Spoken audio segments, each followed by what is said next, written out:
Joining me now is Monica Ospina, founder and director of O-Trade and Market Access. And you were speaking today in your presentation how companies can empower local communities to meet transparency standards. Can you speak a little bit about that?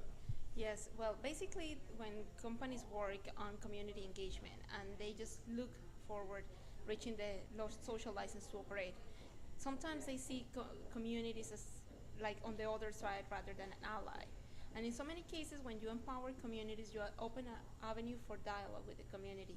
And that can lead you to identify programs or identify needs and therefore design programs that can solve the needs of communities.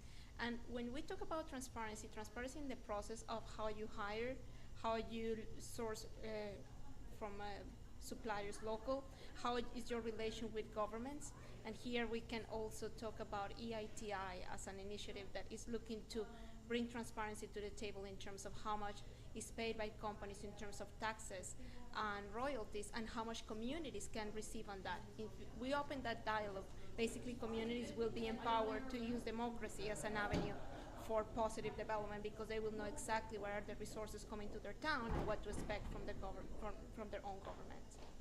Thank you. The other thing you were mentioning was the difference between local sourcing and local content. Could you give us a bit of an explanation about what the difference between these two areas is? Well, right now it's becoming a big issue because obviously the private sector is called to have an impact in development.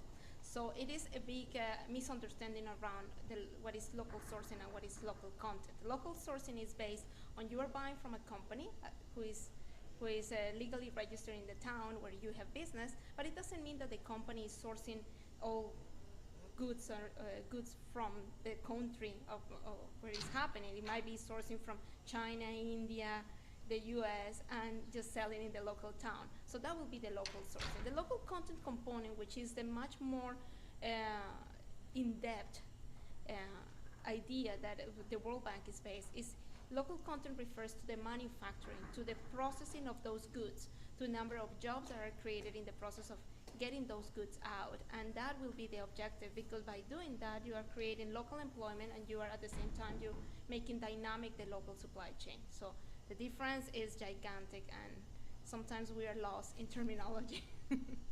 So that kind of sounds, to a certain extent, like protectionism. I'm sure that's a criticism that comes up an awful lot when we're talking about local sourcing and local content. How do you respond to that?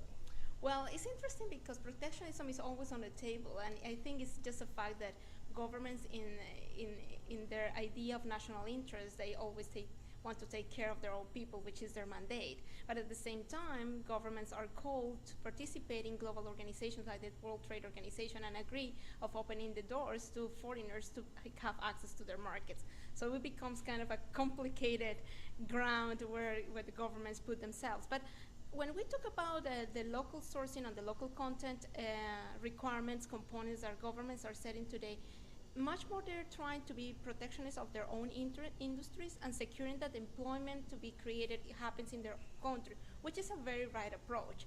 The challenge is like how far you can go under protectionism policies, knowing that you are refusing the possibility of new technologies to access the country, and therefore this labor or the skilled labor in your country can reach a higher level of being employed by foreign players, or at the same token, they reach the level of create own technologies. So it comes when technology comes into places that how much we are able to open the door to learn from others, and how much are we ready to let our own communities or our own people to be part of that challenge. So that is quite a complicated ground. Absolutely.